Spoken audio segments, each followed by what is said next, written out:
Tonight, with calls for change across this country in the wake of a deadly shooting in Charleston, we have a dramatic exclusive on a story of murder, hate, and race. This one not in South Carolina, but in the country's heartland. Welcome to the Kelly File, everyone. I'm Megyn Kelly.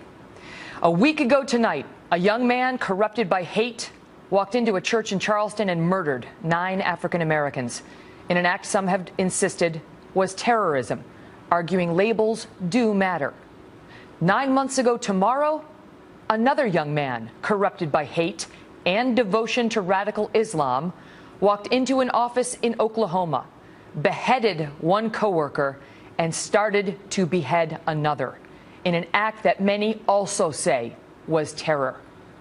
Since that terrible day, the woman who came under the killer's knife has chosen to stay out of the national spotlight. But that all changes tonight. In moments, Traci Johnson will share her incredible story of horror, heroism, and survival. But we begin with a look back at the moment that made national headlines. A chilling murder in America's heartland. Shut the door. 911, where's your emergency? We have someone attacking someone in the building. September 25, 2014. Vaughan Foods in Moore, Oklahoma, finds itself under attack. Okay, so we don't know where the person went. He went through our front office, went to the shipping office, stabbed a woman in our customer service department. Okay. The first victim, 54-year-old Colleen Hufford, a woman in the wrong place at the wrong time, who we later learned met a terrible end. Police say her killer then set his sights on 43-year-old Traci Johnson. And then... And that's a gunshot. Got gunshot. Okay, do you know where he's at now? He's in the hallway outside of the center of the building. Gunshots coming from the firearm of company executive Mark Vaughan, a Reserve Oklahoma County deputy whose heroic actions stopped a killer in his tracks. I did what I had to do. What Vaughan had to do was shoot Alton Nolen, a Vaughan Foods employee who'd been suspended hours earlier, saving the life of Traci Johnson, whose neck Nolen was slashing. The subject was in the process of attacking another individual, and I yelled at him to stop, and he did. And shortly thereafter, he approached me at a run with the knife. As news of the attack made national headlines, a bombshell from police. He encountered the first victim, Colleen Hufford. He did kill Colleen and did sever her head. It was the first reported beheading on U.S. soil, following weeks of high-profile reports out of the Middle East of ISIS terrorists beheading people, including 2 American journalists. The news sparking fears of a possible link to terrorism. Understandably, there was alarm and comparisons to the savage brutality of ISIS.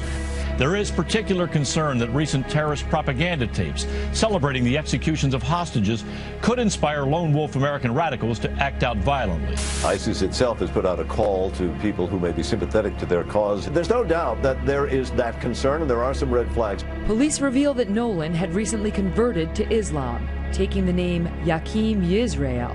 He recently started trying to convert some of his co-workers to the Muslim religion. There were reports he'd shouted Arabic phrases during the attack, and he'd been attending a controversial mosque, one formerly frequented by 9/11 terrorist Zacarias Moussaoui, a mosque one former member says was under the watch of law enforcement. To the public, the mosque will not promote terrorism or any kind of radical acts.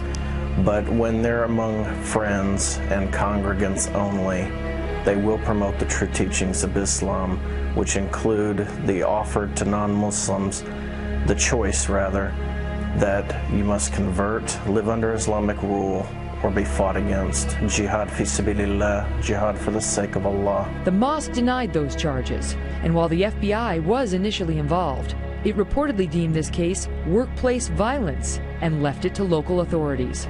The prosecutor concluded the attacks were motivated by race, not religion, citing a racist comment Nolen had made hours before the attack. But the evidence of radicalization was overwhelming. Nolen's Facebook page was taken down after the attack, but not before the Kelly file captured it on camera. It showed several disturbing images, some far too graphic to show on television. Quotes like, "Islam will dominate the world, freedom can go to hell," and "We need more Muslims for Allah, jihad, jihad, jihad." A picture of the Twin Towers burning, with a caption that reads, "Don't you all know why the eastern part of the world hates America?" An image of Osama bin Laden, a photograph of a beheading victim, and a quote from the Quran saying, "I will instill terror into the hearts of the unbelievers, smite ye above their necks." As for the woman who was almost beheaded before her boss saved her life, early on, Traci Johnson publicly thanked Mark Vaughan. "Thank you, Mark, from the bottom of my heart. If it wasn't for you, I wouldn't be on this earth right now. I wouldn't be living. It's because of you I get another life." Since then, she has remained silent about her injuries, the attack, and the decision to treat this as something other than terror, refusing to tell her harrowing story until now.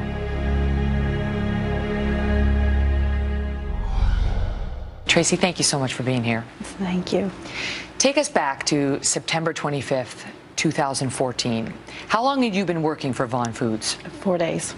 4 days? Yes, ma'am. What were you hired to do? Working in the production line. Okay, so making the food products? Yes, ma'am. Okay, and had you ever met this man, Alton Nolen, 30 years old? No. Never prior, in those 4 days, and not prior to that 4 days? Never seen him in my life. So, and had you ever met Colleen Hufford? No, ma'am. Okay. It was a Thursday, you were working with Nolen. Yes, ma'am. The two of you exchanged words. What happened? We'd been having confrontations all day. And I don't like it when somebody's not wanting to work and wanting to do their job. Mm-hmm. So I called him a spoiled brat and lazy. Mm-hmm. And he kind of laughed a little bit, laughed that off. And then he said, then we were working, and then he said racism. He started being racist, said, "I hate white people, I beat white people up." He said that to you? No, he didn't say it to me. He just said it in reference to me.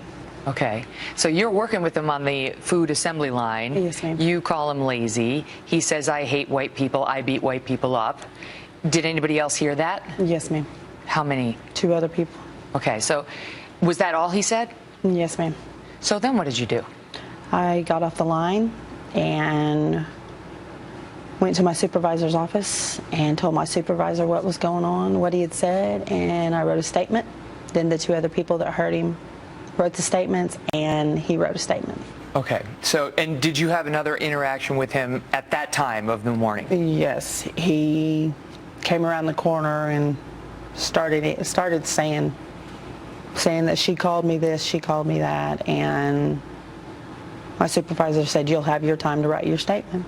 He was complaining that you had called him lazy? Yes. Okay, I see. And she said, "You're going to have a chance to be heard." Yes. So then, was that the last you knew of it for the morning? You know, when the morning wrapped up, I mean, was that sort of, okay, he said that and that was it for the time being? It was that time. He tried to come back on the line and work, and they told him no. And that's when he went to, they sent him to Human Resources. Okay. And then that was the last you saw of him that morning? Yes, ma'am. He was suspended and escorted out of the building? Yes, ma'am. Okay. How much time passed between the time he left the building and when he returned? I don't exactly know the time. Was it hours? I'd say maybe 15 minutes. So it was short? Yes, ma'am. So he's gone, you're thinking it's over, he's out of here, that's the end of that? Right. Where were you in the building when you first understood there was trouble? In the locker rooms. What were you doing? Getting ready to change my clothes. And how did you understand that something was going on? I heard screaming. So I didn't think it was for real. You're just changing your clothes, and what did the screams sound like? Excruciating screams. Bloody murder screaming. Could you tell that someone was being hurt? I didn't think about that at the time. I thought it was a joke. So what did you do? I I stood in there, and then I didn't hear the screamings anymore, or the fighting. I guess that's what was going on, because I didn't see all that. And next thing you know, somebody comes around the corner and yells some stuff, so we all go look, and Colleen's laying on the ground. Where was she? In the office. The front office of the building? Yes, ma'am. What did the scene look like? It was pretty bad. Just blood everywhere on the floor around her. Did you see Nolen at that time? No, we couldn't find him. They couldn't find him at all. Did you see that Colleen's head had been cut off? You couldn't tell. You just saw her body lying there? Yes, ma'am. And did it look like a fight had taken place? Was the office in disarray? There was a chair leaned over, laying on the ground with blood on it. Do you know, Traci, if she had any chance to fight? She fought. I found out she fought for her life. You see this scene. What do you do next? I go back into the locker room, and my instincts tell me you need to go back and sit with her. And so I go back and change, and I clock out, and I get about 3 feet away from her, and there's Nolen at the other end of the hall. So you see Colleen's body? Mm-hmm.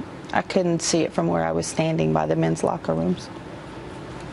At any point in that time frame, did you see what had happened to her? No. Okay, so I still didn't know. You're going back to sit with her? Yes, ma'am. And when was the first you saw Alton Nolen? Standing at the other end of the hall when I was getting ready to walk around the corner. How far away from you was he? About 5 feet. Close? Maybe more, close to that. What was your first instinct? I didn't know what to think. Was it clear that he had been the one who attacked Colleen? Yes, ma'am. How? There was blood all over him.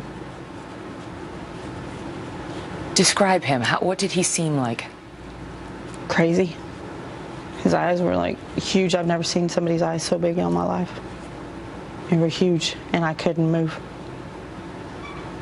We always wonder whether we'll fight, whether we'll flee, whether we'll scream in a moment like that. What did you do? Didn't move, and he came running after me. Did you feel paralyzed with fear? Yes, ma'am. Did you realize this was the man you'd had the confrontation with? Yes. Did it occur to you, he's coming after me? No. What went through your head? I don't know. I really don't know. Just everything. What to do. I couldn't go. I couldn't move an inch. Like the nightmare where you're in danger but you can't move? Right. Was anyone else around? No, ma'am. Just the two of you in the hallway? Just two in the hall. You see him covered with blood? Yes. Did you see the knife? Yes, I did. How many seconds between the moment you saw him, would you say, and the moment he got to you? 2 seconds. He ran. Dad made it red. He ran after me. Did he say anything? Yelled Muslim stuff. I don't know what he was saying.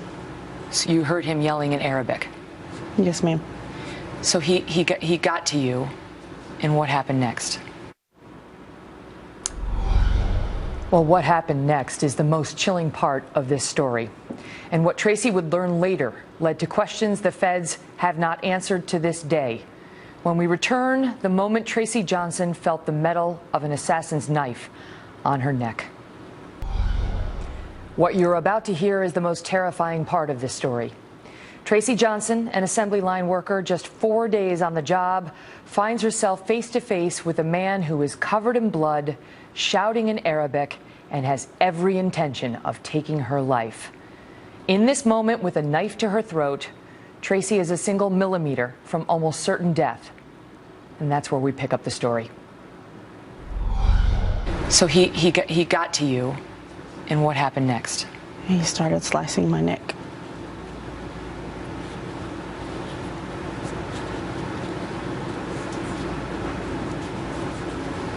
And got a hold of my face and got a hold of my right index finger and wouldn't stop. and I'm screaming for help. And didn't think anybody was going to come around. Was he saying anything? And you were just screaming as loudly as you could? Yes, ma'am. What were you screaming? Were you calling for help? What were you saying? I was calling for help and screaming at the same time. Do you think that he was trying to decapitate you? Yes, ma'am. He was actually in the process of beheading you? Yes. He got a millimeter away from my jugular cord. Where did he cut you? On the right side of my neck.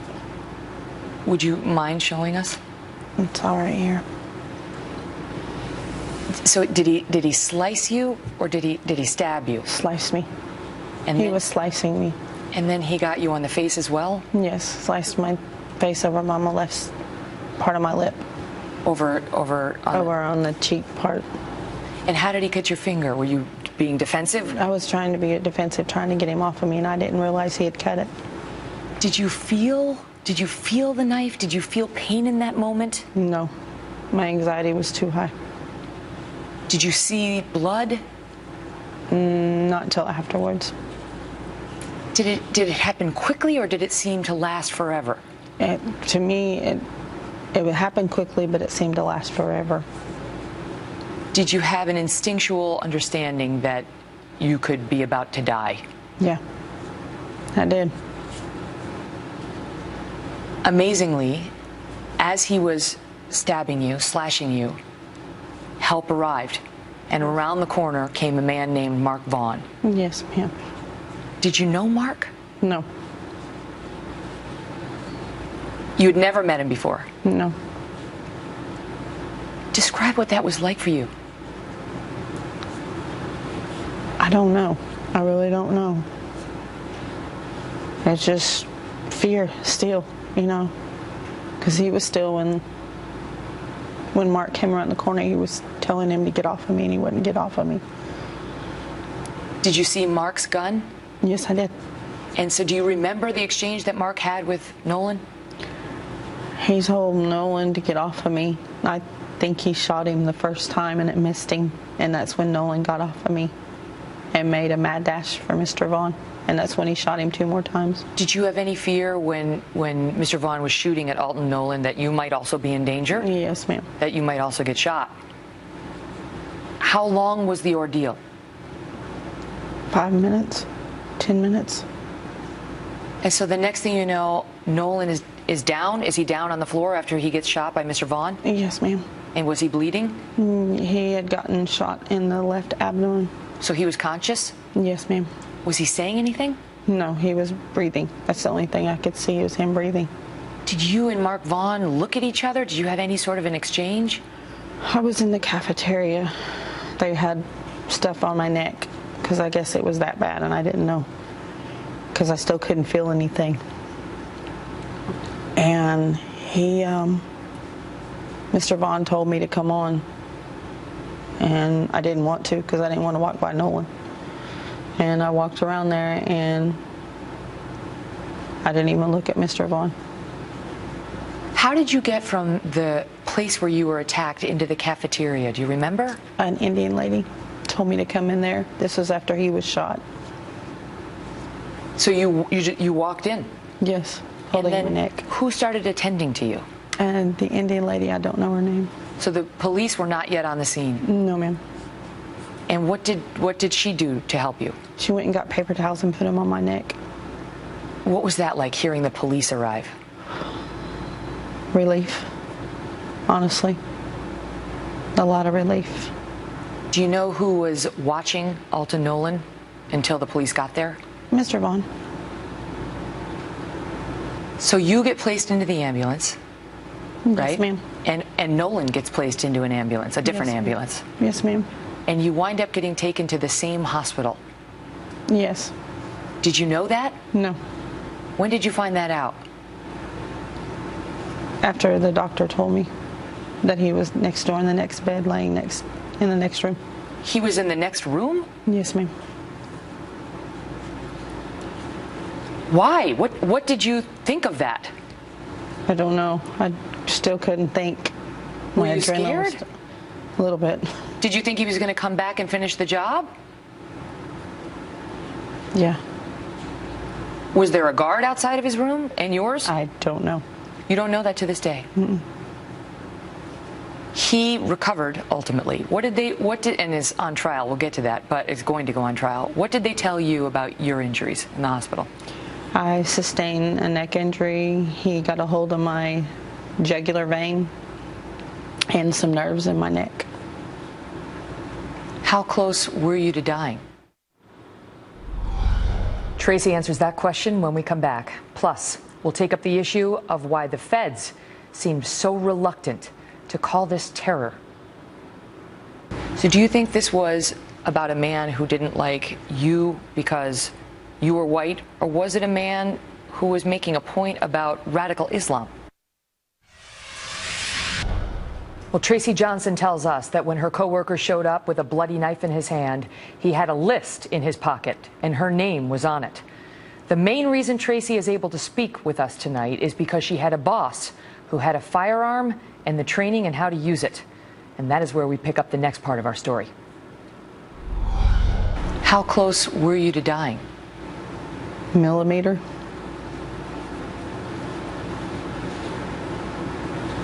And then at some point you found out what he had done to Colleen. Yeah. They didn't want me knowing. Nobody wanted me knowing. And I found out, I think, that Friday or that Saturday what really happened to her. And that just tore me up.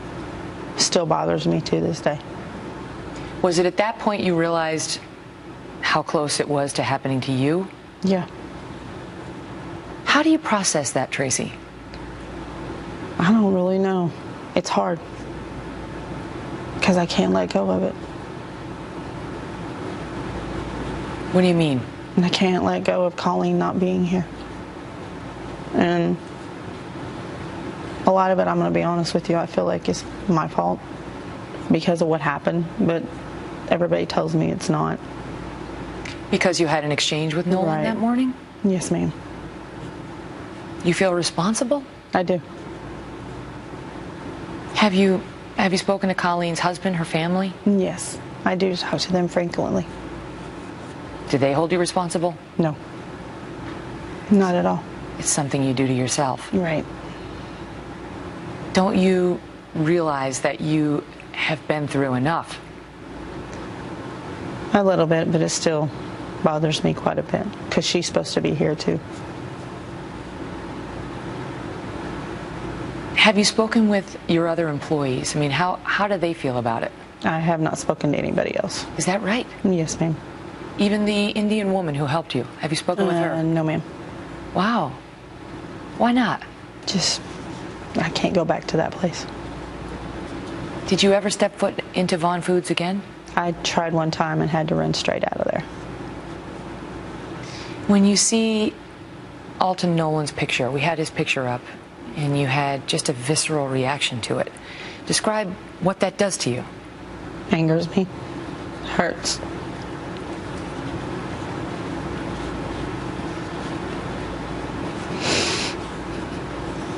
Makes me sick that somebody would do something to some people that didn't deserve to be done to.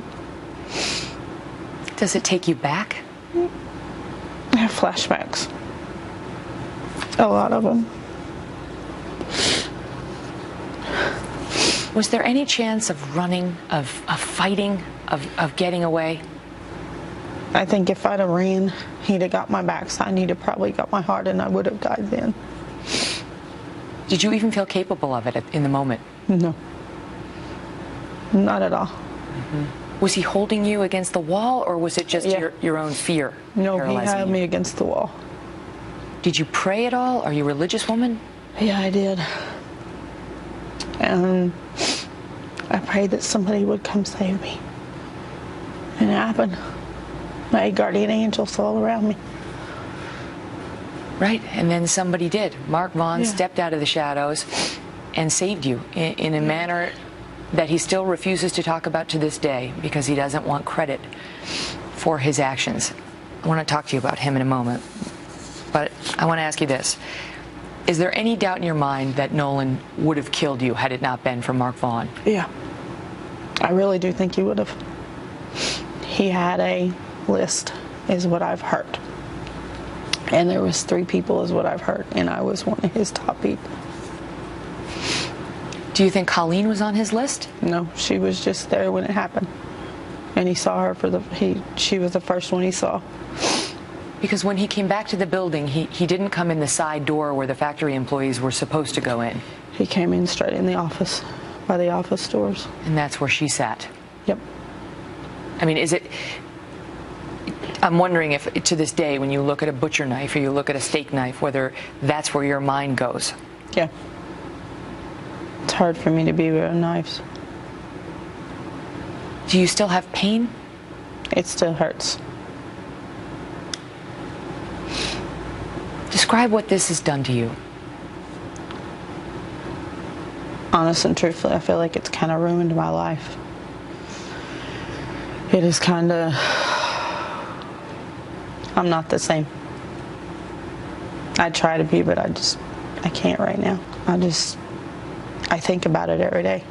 It goes through my head every day, but I try to black it out, and it doesn't work. When you think about it, what do you think? What he did to me and what he did to Colleen. You relive the moment of your own attack. Yes, ma'am. And you imagine what happened to her. Right. Are you on medications? Yes, I am. Tell us about that. What have you had to do to sort of cope with this? Sleep medicines, pills for anxiety and depression. And depression. Have you gotten therapy or counseling? Yes, ma'am, I'm in therapy. Is anyone able to help you find a way out of this? Not yet. Hopefully soon. I know you left Oklahoma. Now you live in Texas. Why? To get away, because the closer I am to it, it's the harder on me. And the big question in this case is, was this terror? The Oklahoma authorities reached what some considered a shocking conclusion. It seems to be an isolated incident with him being triggered by his having been suspended earlier in the day. Officials declared this was workplace violence, despite overwhelming evidence that Alton Nolen had been radicalized and favored violent jihad. From the controversial mosque he attended to his Facebook page, littered with posts glorifying radical Islam, Osama bin Laden, even celebrating the 9/11 attacks. Not to mention his fascination with decapitations by terrorists. Then there were the attempted conversions, the shouting in Arabic moments before the attack, and of course, the method of death he chose, beheading one victim, attempting to behead another. So could this case have been charged as terrorism? And does Traci Johnson believe it was terror? Her answer, next. The FBI was initially involved, but they concluded that there are no links to terrorism here. They appear to have classified this as workplace violence. Was this an act of terrorism? Well, how do we make sense of what happened in Moore, Oklahoma that day in September of 2014? Was Alton Nolen's attachment to radical Islam, his fascination with beheadings, his hatred of America to blame? In the last part of our interview, I put that question to his only living victim. Now, Nolen had been radicalized. Were you aware of that? Mm-mm. So you heard the Arabic phrases. Yes, ma'am. What else had you heard about him and his radicalization? Nothing really. At all. And were you aware of the fact that he was trying to convert people at Vaughan Foods to Islam? Not till later on down the line. You found that out after the fact? Yes, ma'am. The FBI was initially involved, but they concluded that there are no links to terrorism here. They appear to have classified this as workplace violence. Was this an act of terrorism? I don't honestly really know. It's hard to tell, you know. It's just a hard situation to tell if it was or wasn't. Do you feel like you are the victim of a terror attack? A little bit. It's just with him being the way he was and being Muslim and everything like that, that's why I think it was a terrorist attack. Mm-hmm. Do you think this man was motivated by radicalism or racism? Racism, to be honest. So do you think this was about a man who didn't like you because you were white, or was it a man who was making a point about radical Islam? I'm not really for sure on that one. That's kind of a hard question to answer. He has now been charged with first-degree murder, and in July there will be a hearing on Nolen's mental competency. Do you believe he's insane? No. You think he's going to... He knew what he was doing. You think he's going to try to get out of this by claiming he was? Yep. Honestly. My honest opinion, yeah. He served time in prison before for drugs, yeah, for assaulting a police officer, and some say that's why he did this. He was an angry man. Is that what you believe? Because I didn't know him, and that's the only time I'd ever been around him or seen him was that day. He didn't act angry at first to me, and then at the end, I think he is a very angry person. Is this someone you could forgive? Not right now. Nor has he sought your forgiveness. Right. Prior to all of this, you actually served some time in prison for food stamps and welfare by false statement. Then you got out, you got yourself a job. Do you feel like now you have been given a second chance? Yes, I do. To do something with your life? Right. Is that, I mean, do you feel that motivation, or are you still... I feel better about myself. A lot better about myself. This didn't help, but it's helped me out in the long run to grow up a lot. And realize, yeah, I did in the past, but my past is my past. Mark Vaughan says he is no hero. He says anybody would have done what he did. And you say?